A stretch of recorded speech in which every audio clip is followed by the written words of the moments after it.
अस्सलाम वालेकुम, welcome to my new vlog. तो कैसे हैं आप लोग? आई होप सब खैर खैरियत से होंगे, ठीक ठाक होंगे। तो जी मैं हूँ पंजाब में, और पंजाब में अभी हम लोग मेरा ये छोटा भाई है और मैं हम लोग आए हैं यहाँ पे टिकट करवाने। और आप प्लीज़ पूरा वीडियो देखिएगा, आपको बहुत मज़ा आएगा इंशाल्लाह। और ये हम लोग आए हैं पत्तों की स्टेशन पे। यहाँ हमने करवानी थी टिकट वापसी जाने के लिए, कराची जाने के लिए टिकट करवानी थी।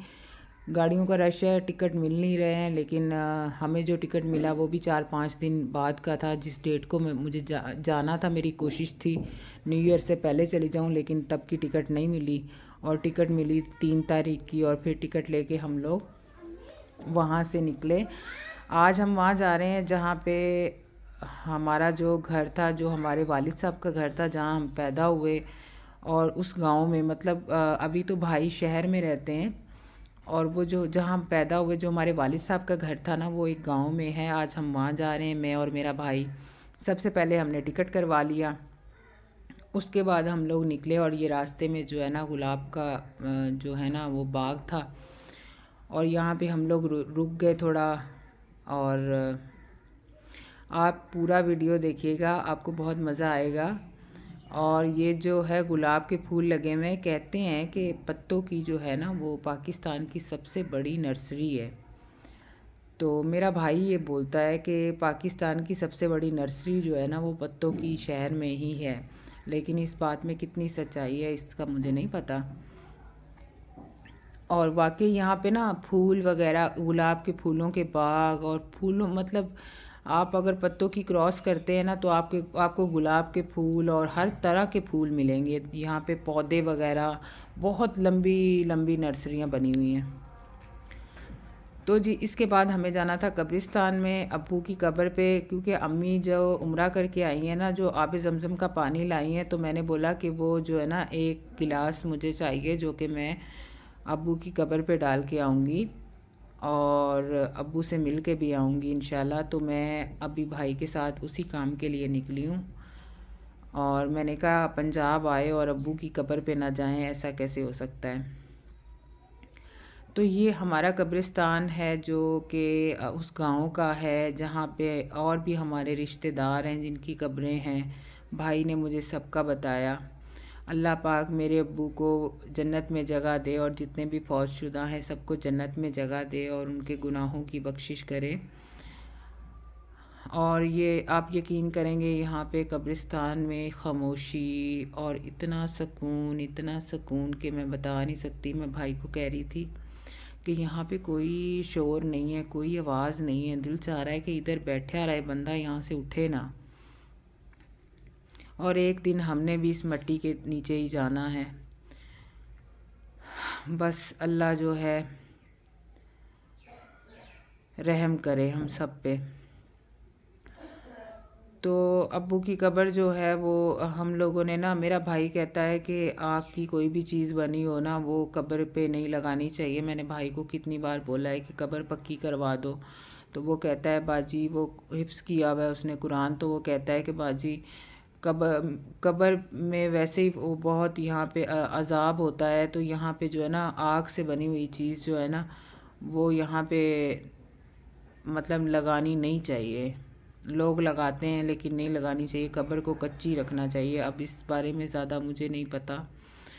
और ये हमारा एक और हमने प्लॉट लिया हुआ था, उसमें थोड़ा सा 2 कमरे डाल के घर डाला हुआ था, तो ये भी उसी गांव में है। यहाँ पे एक गरीब फैमिली है, वो तकरीबन 15-16 साल से वो लोग रह रहे हैं। कभी थोड़ा बहुत किराया दे देते हैं, कभी नहीं देते हैं, और ज़्यादातर अम्मी जाके रहती है। और जो हमारे वालिद साहब का घर है वो तो हमने सेल कर दिया था, वो तो किसी को दे दिया था। और यही उस गांव में हमारा घर है, एक 5 मरले का। ये भी ऐसे ही लिया हुआ था, प्लॉट लेके छोड़ा हुआ। मैंने कहा अब्बू का घर तो अम्मी ने सेल कर दिया, उस घर में, उस गांव में कोई तो ऐसा घर हो जहां हम जाएं, हमारा ख़ानदान पूरा उधर ही है। तो फिर इसलिए ये वाला घर हमने लेके ऐसे ही छोड़ा हुआ है, कभी जाते हैं तो इस घर में चले जाते हैं।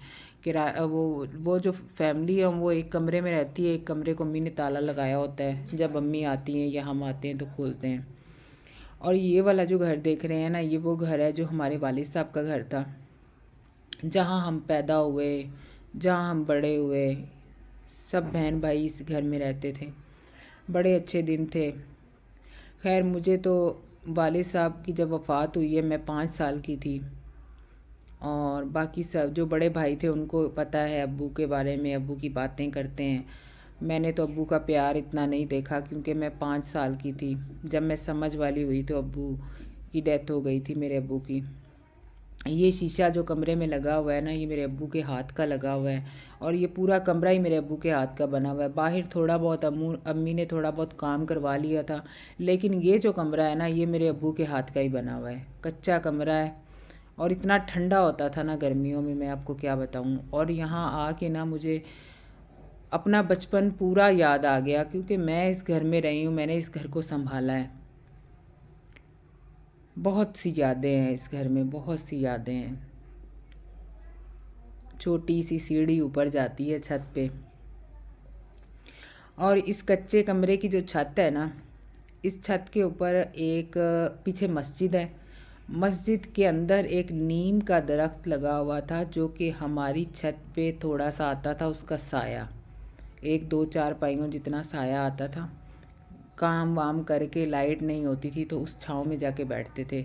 अड़ोस पड़ोस में सहेलियाँ भी आ जाती थी, एक दूसरे के सर में से जुएँ निकालना और ये सारे काम, मतलब बहुत तफरी करते थे हम लोग। साथ साथ छतें हैं, और जो है ना, इस घर में मेरा पूरा बचपन गुजरा है। अभी इस घर को हम अम्मी ने जो है ना सेल आउट कर दिया था, किसी को दे दिया था।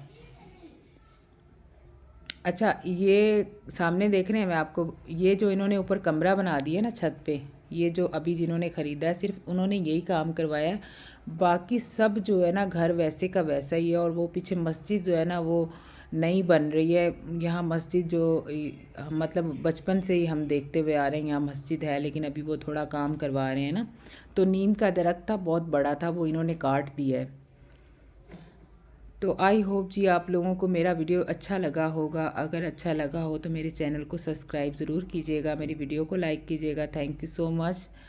आज के लिए बस इतना ही, और ये मेरी ज़िंदगी की बहुत अच्छी वीडियो है। आई होप आप लोगों को अच्छी लगी होगी। Thank you so much. अपना बहुत बहुत ख्याल रखिएगा। अल्लाह पाक आप सबको भी सेहत दे, तंदुरुस्ती दे। अल्लाह हाफिज़।